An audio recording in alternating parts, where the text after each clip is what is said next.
Hi guys. So Rebecca Long-Bailey has officially thrown her hat into the ring to become the next leader of the Labour Party. She was asked here by ITV News about her opinions on Jeremy Corbyn. So let's hear what she had to say. How would you rate Jeremy Corbyn's leadership on a scale of 1 to 10? I thought Jeremy was one of the most honest, kind, principled politicians that I ever met. 10 out of 10? Well, I'd give him 10 out of 10 because Okay, but that was not the question. The question was, how would you grade his leadership on a scale of 1 to 10? Now, the question was not, do you like Jeremy Corbyn? And on a scale of 1 to 10, how much do you like him? She talked about he's a kind, caring, principled person. Okay, but that's not the question. The question was about his leadership. Now, you can like Jeremy Corbyn, but disagree with his leadership style and his tactics. I am one of those people. I think Jeremy Corbyn's heart was in the right place, or is in the right place. I think he cares about working class people. He cares about the poor. He cares about making the lives of ordinary people better. But his tactics, his strategy, and his approach to Brexit was completely wrong. And that's me liking Jeremy Corbyn, but disagreeing with him as a leader. I respect him and I supported him all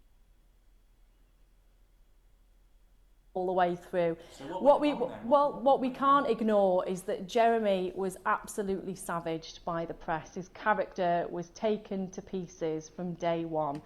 Okay, but you can't use this as an excuse for losing. And this seems to be the principal response by the Labour Party why they lost the election. Jeremy Corbyn was savaged by the press. Okay, but every Labour leader has been savaged by the press. What you need to do is you have to be savvy, you need to be smart. You have to use the press as a tool in your arsenal, as a weapon in your arsenal, or a tool in your toolbox. You have to use the media in the same way Donald Trump did. When Donald Trump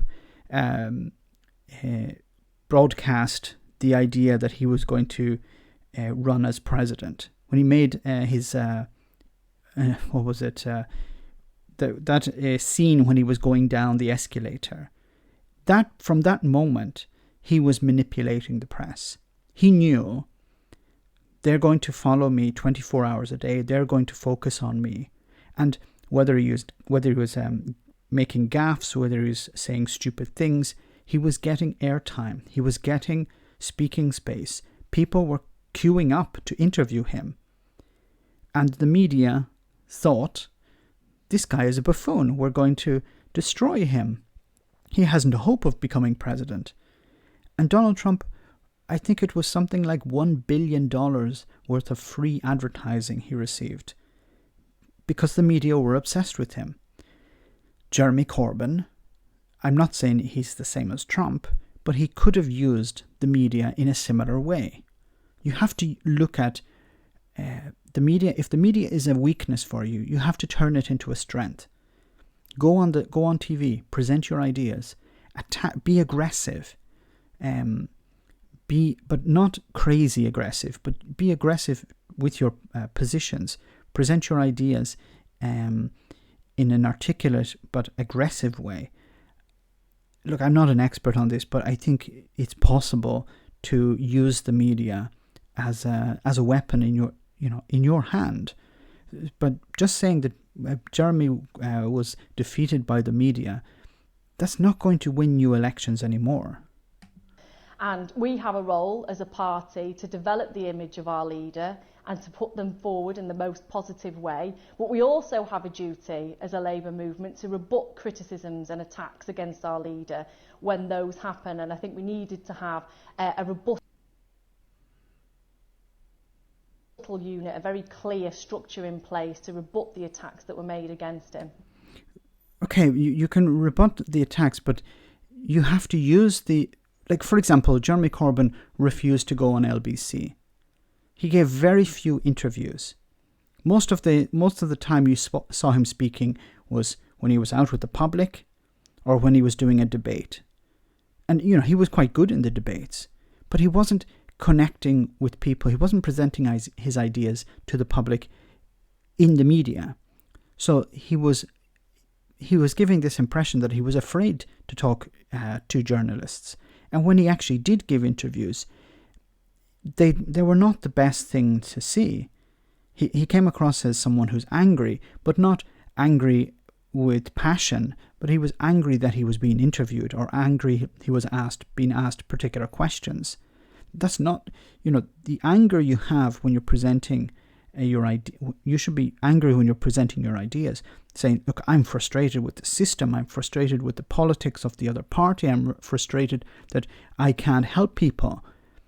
If you have to contrast this with, for example, Bernie Sanders. Bernie Sanders, appears angry, but he's not angry with journalists. He's angry with the system. He's angry with the idea that people are dying because they don't have access to healthcare. He's angry with the lobbies in Washington.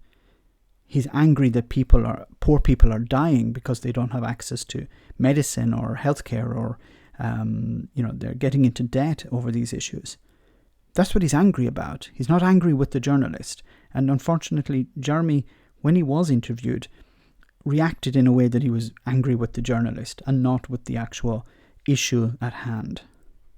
So let me know in the comments, guys, if you agree with this. What do you think of her response regarding Jeremy Corbyn? Do you think she's too much aligned with him, or do you think she can actually break out on her own?